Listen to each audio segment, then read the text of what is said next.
오늘 하나님 말씀은 역대하 5장 1절에서 10절까지의 말씀을 다 같이 일어나셔서 우리 한 절 한 절씩 교독하겠습니다. 제가 한 절 읽고 여러분 한 절 읽으시고 교독합니다. 솔로몬이 여호와의 전을 위하여 만드는 모든 일을 마친지라. 이에 솔로몬이 그의 아버지 다윗이 드린 은과 금과 모든 기구를 가져다가 하나님의 전 곳간에 두었더라. 이에 솔로몬이 여호와의 언약궤를 다윗성 곧 시온에서부터 메어 올리고자 하여 이스라엘 장로들과 모든 지파의 우두머리 곧 이스라엘 자손의 족장들을 다 예루살렘으로 소집하니 일곱째 달 절기에 이스라엘 모든 사람이 다 왕에게로 모이고 이스라엘 장로들이 이름에 레위 사람들이 궤를 매니라. 궤와 회막과 장막 안에 모든 거룩한 기구를 메고 올라가되 레위인이 제사장들이 그것을 메고 올라가매 솔로몬 왕과 그 앞에 모인 모든 이스라엘 회중이 궤 앞에서 양과 소로 제사를 드렸으니 그 수가 많아 기록할 수도 없고 셀 수도 없었더라. 제사장들이 여호와의 언약궤를 그 처소로 메어 드렸으니 곧 본전 지성소 그룹들의 날개 아래라.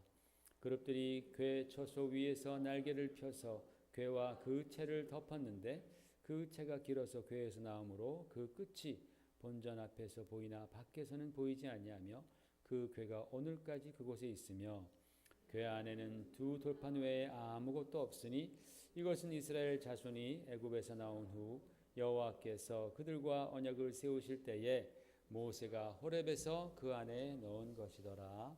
아멘. 앉으시기 바랍니다. 여러분, 지난주에 우리가 안식일에 관해서 살펴보았습니다. 기억을 잘 더듬어 보시기 바랍니다. 중요한 것은 안식일을 지키는 그 의미가 성경 자체에서도 아예 구약에서부터도 바로 변했다라는 것이죠. 그러니까 처음에는 창조주 하나님을 기억하며 쉬는 날이 안식일을 주신 이유였다면 그 첫 번째 돌판이 깨어지고 두 번째 돌판을 주셨을 때는 바로 구원자 하나님, 애굽에서 너희를 구해 주신 그 구원자 하나님을 기억하는 것에 안식일을 지키는 그 의미에 포커스가 맞춰졌다라는 것입니다. 바로 그 구원자 하나님이 누구십니까? 예수 그리스도이시죠. 영원한 우리의 구원자 예수 그리스도, 바로 그분이 구원자 하나님. 그래서 예수님께서도 자신을 가리켜서 인자는 안식일의 주인이다라고 말씀하신 거예요. 예수님이 안식일의 주인입니다. 그분이 핵심입니다. 왜? 그분이 구원자이시기 때문입니다. 그리고 제가 또 그 안식일을 지키는 요일에 관해서는 구약 당시의 그 달력은, 히브리 사람들이 사용하던 달력은 히브리 음력이었습니다. 음력도 여러 가지 음력이 있습니다. 히브리 사람들이 사용하던 그 음력 달력이었기 때문에 오늘날 양력을 사용하는 우리가 아무리 어떤 날, 지금 사람들이 토요일이라고 말하죠. 그 토요일을 안식일이라고 아무리 주장한다 할지라도 그게 우리의 주장이지 성경이 제정한 그 안식일의 날짜와는 결코 맞아 떨어질 수 없다라는 것. 그렇기 때문에 그날이 토요일이냐 일요일이냐 뭐 어떤 날이냐를 따지는 그 날짜 논쟁, 요일 논쟁은 사실 무의미하다라고 말씀을 드렸습니다. 게다가 안식일을 거룩하게 지켜라고 하는데 그 안식일을 거룩하게 지킨다라는 그 성경적인 의미를 우리가 살펴보았죠. 단지 그날에 예배 한번 드리는 것, 제사 한번 드리는 것으로는 안식일을 거룩하게 지키는 그 조건이 충족될 수 없다라는 것을 배웠습니다. 안식일을 성경적으로 정말 잘 지키는 데 있어서는 굉장히 까다롭고 복잡하고 그리고 엄격한 규칙들이 너무나 많았기 때문에 그것을 모두 다 지키지 않는다면 감히 안식일을 거룩하게 지켰다라고 말할 수 없는 것이죠. 이 말씀이 분명한 것은 이사야 시대 때에 사람들이 안식일을 기억해서 성전에서 제사를 지냈습니다. 다른 절기들을 지켰습니다. 그런데 하나님께서는 그 사람들에게 이렇게 말씀하십니다. 이사야서 1장 12절부터 14절까지 같이 읽겠습니다. 너희가 내 앞에 보이러 오니 이것을 누가 너희에게 요구하였느냐? 내 마당만 밟을 뿐이니라. 헛된 재물을 다시 가져오지 말라. 분향은 내가 가증히 여기는 바요 월삭과 안식일과 대회로 모이는 것도 그러하니 성회와 아울러 악을 행하는 것을 내가 견디지 못하겠노라. 내가 너희의 월삭과 정한 절기를 싫어하나니 그것이 내게 무거운 짐이라. 내가 지기에 곤비하였느니라. 하나님의 말씀입니다. 유대인들이 안식일을 지킨다고 안식일에 성전에 나와서 제사를 지내고 봉헌을 하고 그랬지만 하나님은 그것을 전혀 기뻐하지 않으셨다. 너희 안식일 지킨다고 생각하느냐? 그렇지 않다라는 거예요. 왜? 너희가 악을 행하기 때문에 하나님의 말씀에 일반적으로 순종하지 않으면서 무슨 안식일을 지킨다고 무슨 예배를 드린다고 그러느냐? 내가 그런 너희의 위선적인 그 모습을 견디지 못하겠노라 라고 하나님께서 말씀하시는 거예요. 이스라엘 백성들이 이런 믿음 없는 행위, 제사, 예배를 수백 년 동안 계속 반복적으로 드려왔다라는 것이죠. 그래서 예수님께서 오시기 바로 전에 마지막으로 활동했던 선지자 이름이 말라기인데 그 하나님께서는 말라기를 통하여서 이렇게 말씀하십니다. 말라기서 1장 10절 같이 읽겠습니다. 만군의 여호와가 이르노라. 너희가 내 제단 위에 헛되이 불사르지 못하게 하기 위하여 너희 중에 성전문을 닫을 자가 있었으면 좋겠도다. 내가 너희를 기뻐하지 아니하며 너희가 손으로 드리는 것을 받지도 아니하리라 그랬어요. 너희가 그렇게 일주일에 한 번, 한 달에 한 번, 절기 때마다 와서 드리면서 하나님 경외한다고 하는데 내가 너희를 보니 너희가 악을 행하는 자요, 하나님의 말씀을 불순종하는 자요, 하나님을 사랑하지 않는 너희들이 오는 것을 보니 내가 성전문을 아예 닫았으면 좋겠노라 라고까지 주님께서 말씀하셨다라는 것이죠. 이렇게 여러분 율법이라는 것에 의해서 안식일을 거룩하게 지킨다라는 것이 율법에 그렇게 열심을 내었던 유대인들조차도 감당하기 힘든 일이었다라는 거예요. 그냥 그날에 성전에 한 번 가서 제사 드리는 것으로 되는 것이 아니었다라는 말씀이죠. 하물며 오늘날의 율법의 율자도 모르는 우리들이 안식일을 거룩하게 지킨다? 성경에 나온 대로 안식일을 거룩하게 지킨다라는 것은 이것은 불가능한 일입니다. 이것은 너무나 성경을 우리가 가볍게 생각한다라는 것이죠. 그러나 여러분 하나님께서는 우리들에게 정말 하나님을 기쁘시게 해드리고 인정받게 하는 아주 엄청나게 은혜롭고 쉬운 길을 하나님께서 우리에게 예비해 주셨으니 그것은 뭐예요? 곧 안식일의 주인이신 예수 그리스도 안에서 예수 그리스도의 이름으로 예수 그리스도의 공로를 붙들고 의지하고 하나님께 예배드리면 그러면 하나님께서 그것을 기뻐하신다라는 거예요. 여러분 그렇게 우리가 예수님 안에서 예배를 드릴 때에 하나님께서 인간들에게, 죄 많은 인간들에게 안식일을 주신 그 참 의미를 우리는 깨닫게 되는 거예요. 하나님께서 인간들에게 안식일을 주신 그 첫 번째 의미는 쉬는 것이고 안식하는 것이고 창조 위에 쉬시는 것이죠. 두 번째로는 죄인을 구원하여 주신 그 죄에서 구원받음으로 말미암아 얻는 그런 안식.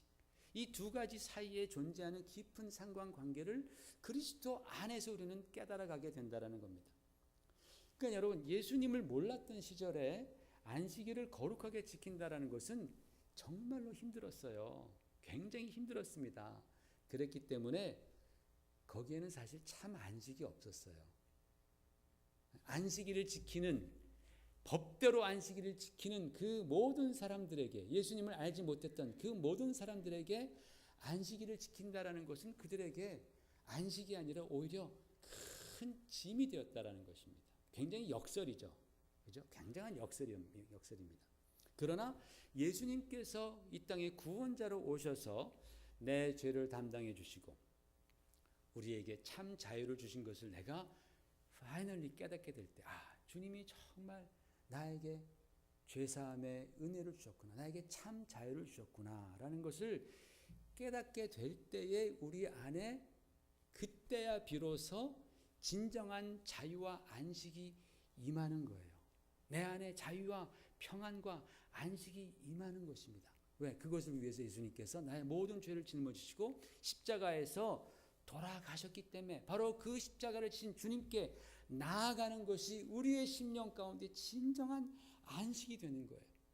내가 뭔가 일해가지고 내가 뭔가 율법을 지켜서 그 안식을 내가 획득하려는 것이 아니라 이미 안식의 일의 주인이신 예수 그리스도께 나아가서 그분 안에 거하면 나에게 안식이 들어오는 거예요.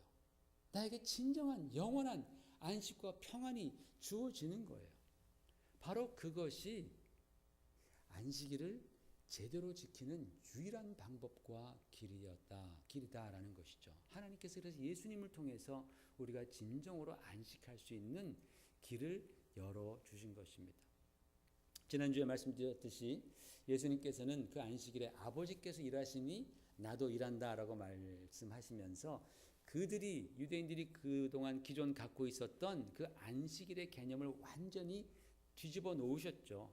안식일은 다른 날과는 달라요. 왜? 다른 날은 6일 동안 일하고 안식일은 쉬는 날. 근데 예수님께서 그 쉬는 안식일에 아버지께서 일하시니 나도 일하신다라고 말씀하시니 모든 날이 다 일하는 날이 된 거예요. 그죠? 그래서 모든 날을 다 같게 만들어 놓으신 겁니다. 그동안의 안식일의 개념이 완전히 뒤집어진 것이죠. 그렇기 때문에 이제 예배 드리는 요일 때문에 티격태격 거린다라는 것은 복음의 초보적인 것도 알지 못하는 그러한 수준에 머무르는 것이다 라고 말씀을 드렸습니다. 여러분, 진정한 안식과 평안은 어떤 날짜에 국한되어 있는 것이 아닙니다. 어떤 요일에 국한되어 있는 것이 아닙니다. 오직 예수 그리스도 안에 존재하는 것입니다. 그래서 우리가 월, 화, 수, 목, 금, 토, 일 모든 날 우리가 다 예수 안에 있다면 우리는 모든 날이 다 우리에게 안식일이 되는 줄로 믿습니다. 아멘. 그리고 우리가 성회로 우리가 모이는 것은 우리의 안식의 주인이신 그 주님이 부활하심으로 나의 구원자가 되신 바로 그날이 일요일이죠. 그래서 그 주일에 우리가 모여서 주님을 기억하는 거예요. 주일에 우리가 예배드리는 것은 안식일의 개념이 아닙니다. 안식일은 월, 화, 수, 목, 금, 토, 일 모두가 다 우리가 예수 안에 있다면 안식일이요. 예수 안에 없다면, 예수를 모른다면 아무리 토일을 지켜도 거기에는 안식이 없는 거예요. 할렐루야. 그것을 잘 여러분 기억하시고 우리 주일에 예배를 드릴 때에 기쁨으로 나오시기를 부탁을 드립니다. 그런데 여러분, 안식일이 어떤 요일에 떨어지건 간에 오늘날 우리는 하나님께 예배를 드리는 것이 맞습니다.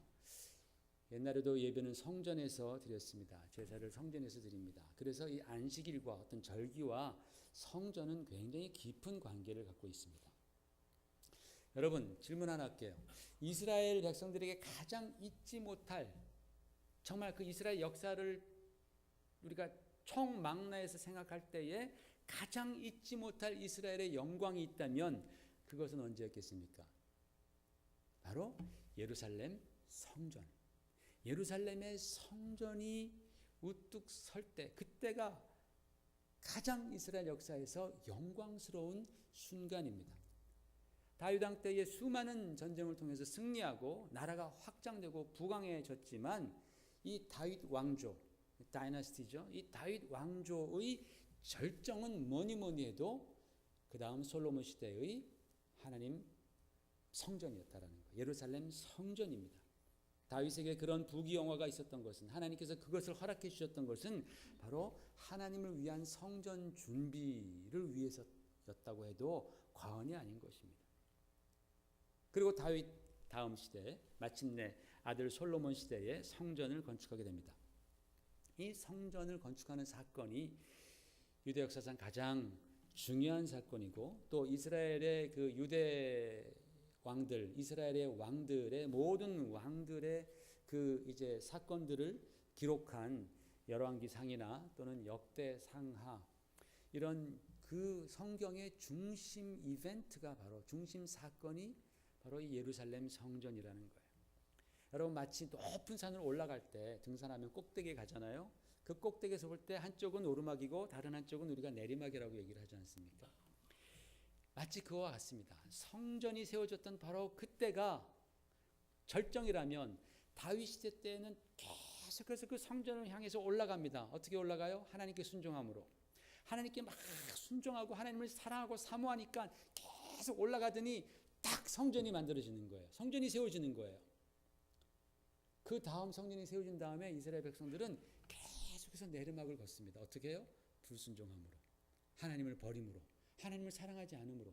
물론 내려가다가 약간 올라가기도 하고 내려가다 올라가기도 하지만 전체적으로 쭉 내려가서 마침내는 바벨론의 포로로 끌려가게 된다라는 겁니다.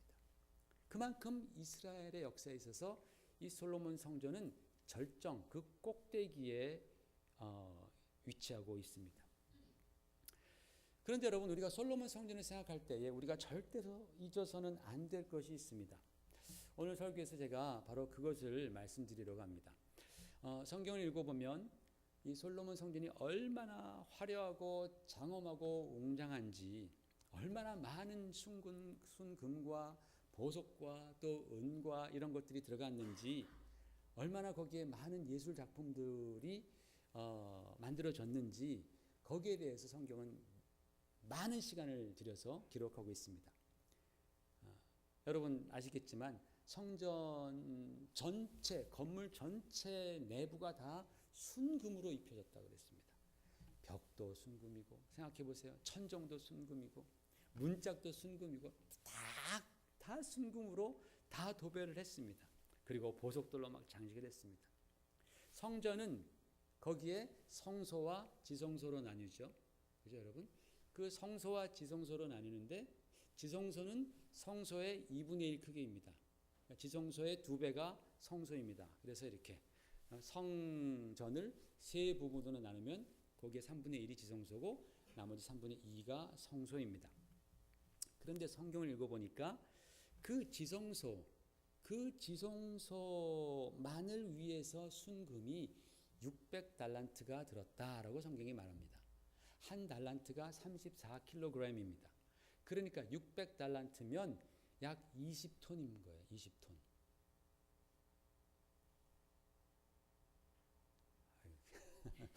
좀 눈이라 좀 크게 좀 뜨시고 좀 이렇게 좀 놀라는 좀. 그 조그만 지성소를 위해서 순금이 20톤이 들어간 거예요. 그 안에 막 벽도 다 금으로 도배를 하고 못도 금못으로 만들고 막 또 지성소 안에 그 큰 날개를 가진 그룹이라는 그 천사 이름이 그룹입니다. 그래서 그 그룹이라는 그 큰 날개를 가진 그 천사도 금으로 만들어 놓고 다 금으로 만들었어요. 20톤이 들었다라는 거예요. 그리고 그 성소에 사용하는 등잔대라든지 제단이라든지 또 거기서 사용하는 수백 개의 그릇도 다 황금으로 만들었다라고 그랬습니다. 그러니까 여러분, 그 성전 안에 들어갈 때에 그 안이 얼마나 화려했겠어요. 상상을 해보세요. 야, 들어가면 정말 거긴 어두운데 그 등잔대에서 불빛이 쫙 비쳐나오죠. 그 불빛만 가지고 성전 안은 비춤을 받는 거예요. 그 비칠 때 모든 것이 다 황금인 거예요. 위아래, 옆에, 문 다 황금이니까 얼마나 찬란했겠습니까?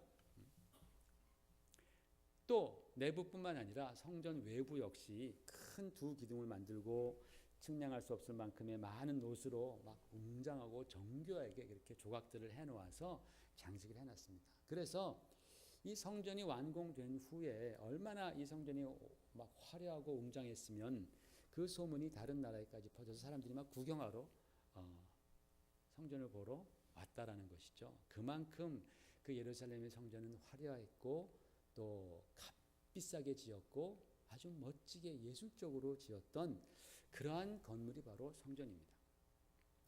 다윗과 솔로몬은 그 성전을 위해서 정말 하나님께 헌신했고 물심양면으로 하나님 앞에 드려서 그 성전을 완공합니다. 그런데 여러분, 예루살렘 성전이 하나님께서 보시기에 그렇게 귀했고 영광스럽고 소중했던 이유가 어디 있었겠습니까? 성전에 그 많은 금을 들여서 그 많은 보석을 사용해서 그 많은 예술 작품을 거기에 다 넣었기 때문에 그 성전이 그렇게 귀했고 소중했겠습니까? 하나님을 알지 못하는 사람들에게는 아마 그것밖에는 보이지 않았을 것이에요. 야, 저 성전 가보니까 금으로 도배를 했더라. 천장도 금이더라. 그 안에는 금이 아닌 게 없더라. 황금으로 그렇게 감나게 만들었더라. 아마 믿음이 없는 사람들은, 이방인들은 아마 거기에 초점을 맞췄을 것입니다. 그러나 이스라엘 역사에서 이 하나님의 성전이 그렇게 귀중했고 그렇게 소중했던 이유는 다른 곳에 있었다라는 사실이죠. 그것은 바로 그 성전 안에, 지성소 안에 두었던 언약궤, 법궤라고 말하는 하나님의 언약이 들어있는 그 언약궤 때문이다라는 거예요. 아무리 그 성전이 화려하게 금으로 만들어지고 각종 보석이 들어가고 또 정말 예술적 감각이 뛰어난 그런 작품들로 치장을 했다 할지라도, 그래서 그 성전 건물의 가치가 오늘날 돈으로 환산하면 수백억 또는 수천억 아니면 몇 조에 달하는 그러한 아주 비싼 건물이라 했을지라도, 만약에 그 성전의 지성소 안에 하나님의 언약궤가 없었다면 그것은 하나님 보시기에 또 정말 하나님을 사랑하는 백성들에게 있어서 그것은 성전이 아니라 그냥 돈 많이 처발린 그냥 하나의 비싼 건물에 불과하다라는 거예요. 그렇다면 여러분, 이 언약궤 안에는 뭐가 있길래 그렇게 언약궤가 성전을 소중한 건물로 만들었느냐라는 겁니다. 우리 5장 10절 같이 천천히 한번 묵상하면서 읽어보십시다. 시작. 궤 안에는 두 돌판 외에 아무것도 없으니 이것은 이스라엘 자손이 애굽에서 나온 후 여호와께서 그들과 언약을 세우실 때에 모세가 호렙에서 그 안에 넣은 것이더라 그랬습니다. 그 언약궤 안에 뚜껑을 열어보니까, 그 언약궤도 금으로 되어 있습니다. 당연히 그 뚜껑을 열어보니까 그 안에 별것이 없는 거예요. 별것 없어요. 단지 두 돌판 외에는 아무것도 없더라라고 성경은 기록되어 있습니다. 궤 안에는 두 돌판 외에는 아무것도 없으니. 저는 이 말씀을 읽으면서 굉장히 마음까지 큰 감동이 오더라고요. 야, 정말 그 찬란했던 그 성전, 온갖 금으로 다 만든 그 성전에 그 중에서 중요하고 가장 중요한, 아주 홀리하고 더 홀리했던 그 지성소 안에 놓아둔 금으로 만든 그 법궤, 궤자관을 열어보니까 거기에는 돌판밖에 없었다라는 거예요.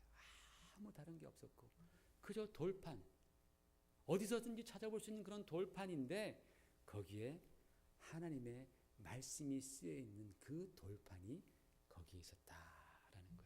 다른 것은 아무것도 없었다. 그 돌판에 바로 하나님의 말씀이 기록되어 있는 것이죠. 그 말씀은 뭐냐?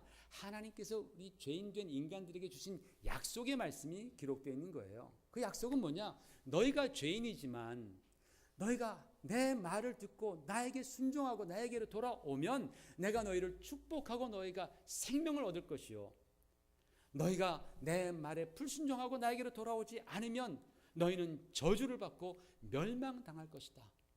너희가 아무리 죄인일지라도 내가 나를 기억하고 내 말을 기억하고 나에게로 돌아온다면 내가 너희를 반드시 축복하리라, 너희는 살리라 라는 그런 하나님의 약속의 말씀, 언약이 들어가 있었다라는 거죠. 그 언약이 귀중한 거예요. 여러분, 보통 부잣집을 가보시면 부잣집에는 뭐가 있냐면 저 깊숙한 곳에 금고가 있습니다. 여러분이 아직 집에 금고가 없다면 여러분 아직 부자가 아닙니다. 예전에 그 집 동네 근처에서 그 거라지 그 이스테이트 세일을 해가지고 거기 한번 들어가 봤더니 저 깊은 곳에 큰 금고가 있더라고요. 그래서 야, 이 집은 부자였나 보다. 물론 이제 다 주인은 그 안에 있는 거 다 가져갔겠지만은 부자들은 금고가 있구나. 여러분, 그 금고 안에 뭘 넣습니까? 각종 금은, 보석들, 뭐 폐물들, 중요한 것들 넣어놓잖아요. 그렇죠? 돈이 될 만한 것들, 뭐 증서들 이런 거 막 넣어놓지 않습니까? 중요하고 귀하니까 금고 안에 넣어놓는 겁니다. 그런데 여러분, 이 성전은 이미 금으로 다 도배가 되어 있습니다. 성전은 이미 다 금은 보석으로 다 장식이 되어 있습니다. 생각해 보십시오. 금은 보석으로 다 도배를 해놓은 방에 금고를 갖다 놓고 그 안에 또 금은 보석을 놓고 있다면 굉장히 좀 웃긴 얘기죠, 그죠? 이미 다 온 데가 다 금은 보석인데 거기다가 금고를 갖다 놓고 또 거기다가 금을 갖다 놓고 또 보석을 놓고 잠궜다. 이건 되게 좀 웃긴 얘기입니다. 아마 그것보다 더 귀중한 걸 넣어야 되겠죠. 금은 보석보다 더 귀중한 것을 넣어야지 이치에 맞는 것이죠. 바로 그런 거예요. 하나님의 약속의 말씀이라는 것이 그 법궤 안에 들어가 있는데 우리가 볼 때는 그냥 돌판 위의 약속에 불과한데, 하나님의 말씀에 불과한데, 그것이 얼마나 귀하냐. 사람들이 그렇게 추구하고 얻으려고 몸부림치는 그런 모든 금은 보화보다 훨씬 더 중요하기 때문에 그 안에는 금은 보화가 있는 것이 아니라 그 바깥에 금은 보화가 다 있고 그 안에는 바로 하나님의 말씀이 들어가 있는 겁니다.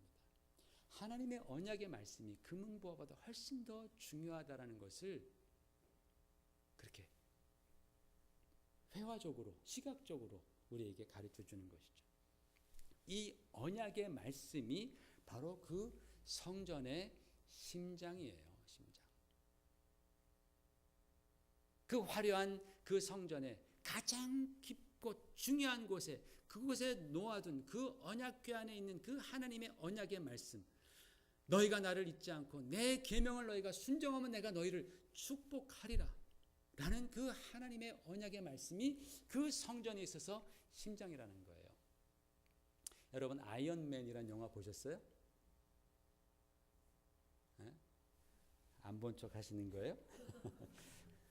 아이언맨이라는 영화를 보면은, 보세요. 아이언맨 여러분 보시면 생각나죠? 이 아이언맨, 이 안에 이제 로봇 같은 거 안에 사람이 들어가 있습니다. 과학자가 들어가 있습니다. 그리고 이것은 이제 아이언맨 수트예요, 그렇죠? 이 수트가 얼마나 막 가공할 만한 그러한 그 무기가 있는지 몰라요. 여기 이 헬멧 안에는 뭐 엄청난 컴퓨터가 들어가 있고요, 막 날아다니고요, 막 팔에서는 막 미사일이 막 나오고 엄청난 그런 무기인데, 제일 중요한 게 뭔지 아세요? 여기서 요거예요, 심장. 이게 무슨 아크 원자로라는, 저도 찾아봤습니다. 설교하려고. 이 아크 원자로, 여기서 모든 동력이 다 지원되는 거예요. 이 심장이 빠지면 저 수트는 아무것도 아닙니다. 아무리 저 수트가 아무리 참 비싸고 아무리 막 가공할 만한 그런 무기들이 있다 할지라도 이 심장에서 동력이 가지 않으면 날아가지도 못하고 아무것도 안 되는 것이죠.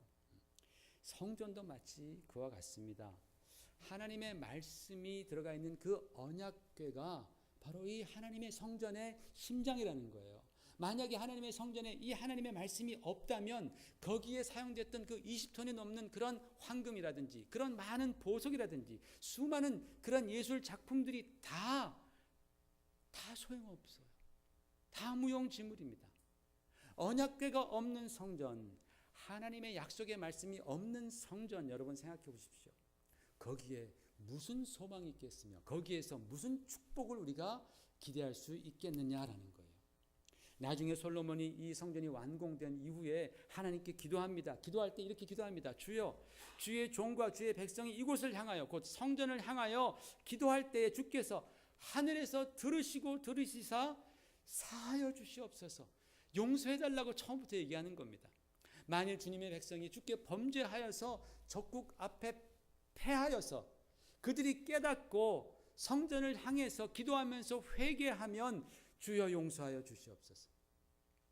주의 백성들이 또 범죄하여서 하나님께서 하늘문을 닫으셔서 비를 그치는 그러한 형벌을 하실 때에 우리가 깨닫고 성전을 향하여서 회개하고 기도하면 하나님 하늘문을 열어 주시옵소서. 주의 백성이 범죄하여서 정말 계속 범죄하다가 마침내 적국의 포로로 끌려갔을 때에 그들이 거기서 자신의 죄악을 깨닫고 성전인 곳을 향하여 그들이 회개하며 기도할 때 하나님께서는 긍휼히 여겨 주시고 그들을 사하여 주시옵시고 주의 마음을 돌이켜 주시옵소서. 그렇게 솔로몬이 기도하는 거예요. 그 기도할 때 내용 하나하나에 다 보면 우리를 사하여 주시옵소서. 우리는 죄인입니다. 우리가 이 성전을 향해서 진심으로 회개하고 기도할 때 하나님 우리를 용서해 주시고 돌이켜 주시옵소서. 그렇게 기도하는 거예요. 성전에 있는 황금 때문입니까? 황금은요, 잡혀간 적국에 더 많습니다. 바벨론에 더 많았습니다. 페르시아에 더 많았습니다. 그 황금 때문에 성전이 가치가 있고 귀중한 게 아닌 거예요.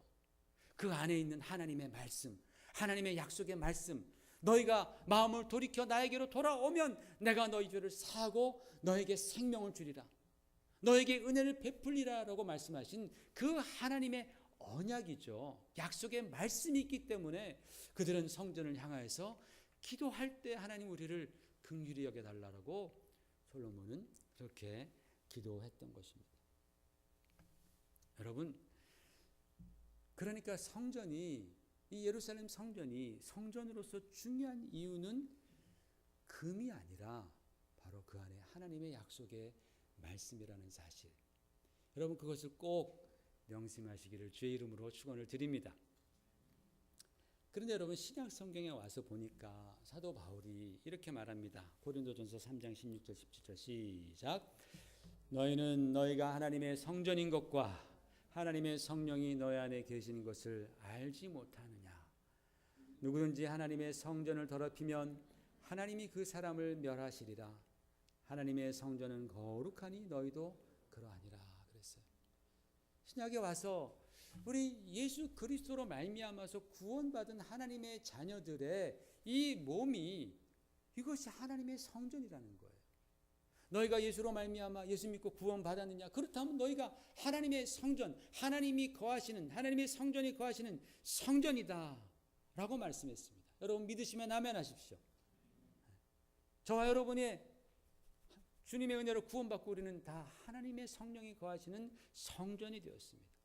그렇다면 우리의 성전이 정말 하나님 앞에 성전다워지고 성전이 가졌던 그 의미를 온전히 갖고 있는 성전이 되기 위해서 우리의 심령의 가장 중심에는 과연 무엇이 있어야 되겠습니까? 무엇이 있어야 돼요? 하나님의 말씀. 그죠? 성전이 정말 성전되기 위해서는 하나님의 말씀이 우리 안에 있어야 한다라는 거예요. 내 중심 안에 하나님의 언약이, 그리스도 안에서 하나님께서 우리에게 주신 그 새 언약, 주님이 흘리신 그 보혈로 말미암은 새 언약의 말씀이 내 안에 있을 때에 우리는 진정한 하나님의 성전으로서의 모습을 갖춰가고 기능을 갖춰갈 수 있다라는 것이죠.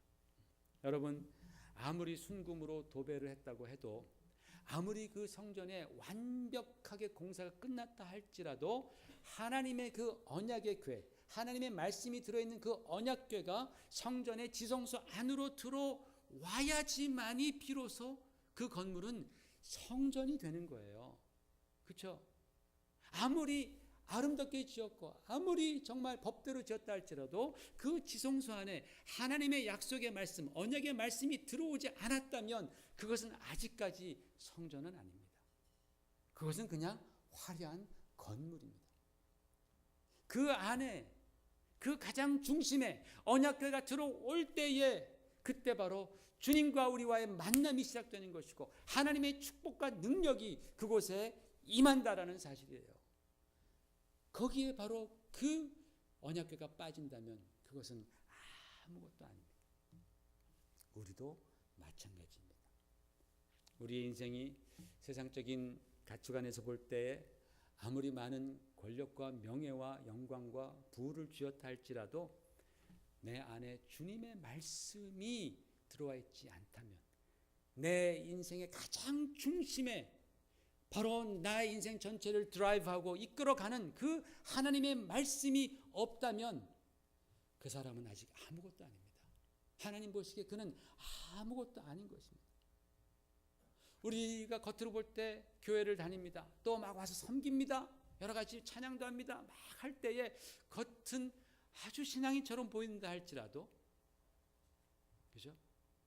내 속이 주님의 말씀으로 아직 채워지지 않았다면, 내가 그 주님의 말씀으로 인도함 받지 않는다면 우리는 하나님께서 기뻐하시는 참 성전일까요? 아니면 아닐까요? 하나님께서 거하시는 곳은 하나님의 말씀이 거하는 바로 그러한 성전이다라는 겁니다.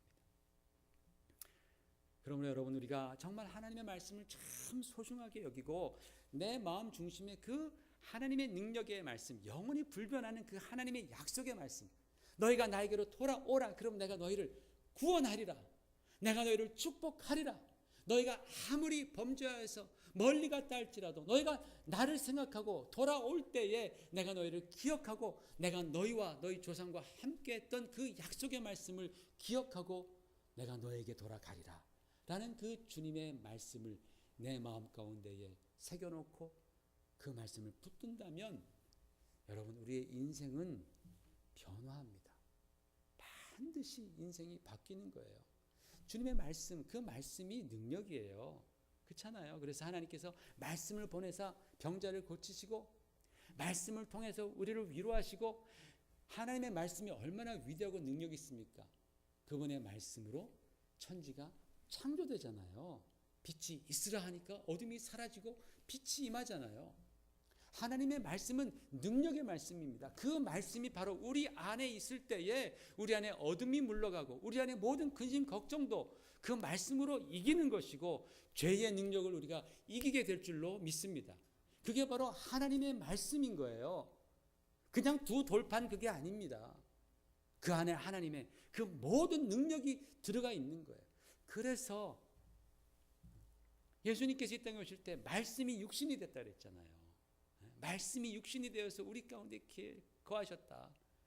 하나님의 영광이 충만하더라라고 성경은 증거합니다. 그 말씀이 우리 안에 내 삶의 가장 깊은 지성소 안에 들어올 때 저와 여러분의 인생은 변화하는 거예요. 어떠한 문제, 어떠한 절망, 어떠한 연약함이라도 그 말씀이 역사할 때 사라지게 되는 줄로 믿습니다. 그게 바로 하나님의 말씀의 능력입니다. 그 말씀의 능력과 은혜를 여러분 소유하시기를 주의 이름으로 축원을 드립니다. 여러분, 정말 우리가 신앙생활 하면서요, 언약궤 없는 그런 겉만 요란한 성전 되지 않도록 우리가 주의하십시다. 그런 경우가 많습니다.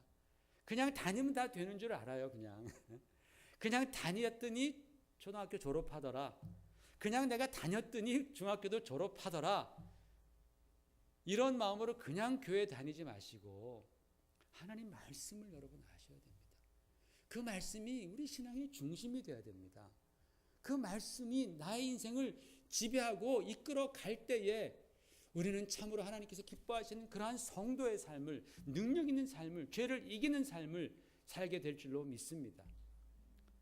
그러한 저와 여러분 되시기를. 정말 하나님의 영원한 말씀, 여러분 중요한 것은 순금으로 도포된 건물이 아니다라는 거예요. 그 안에 있는 영원하신 하나님의 말씀, 그 말씀이 나에게 있다면 사람들이 볼 때 내 인생이 초라해 보인다 할지라도 아무런 상관없습니다. 그런 사람들은요, 마음이 든든합니다. 하나님의 말씀, 그 말씀이 나에게 자꾸만 기억이 나고, 그죠? 이런저런 상황 가운데 나에게 위로를 줄 때 그것을 경험해 보셨나요? 여러분, 그런 사람들은 행복한 사람들이에요. 무슨 일이 있어도 흔들리지 않습니다. 바로 그러한 주님의 말씀에 붙잡힌 그 말씀이 심령의 가장 깊은 곳에 자리 잡는 그러한 성도들 되시기를 주의 이름으로 축원을 드립니다. 기도하십시다.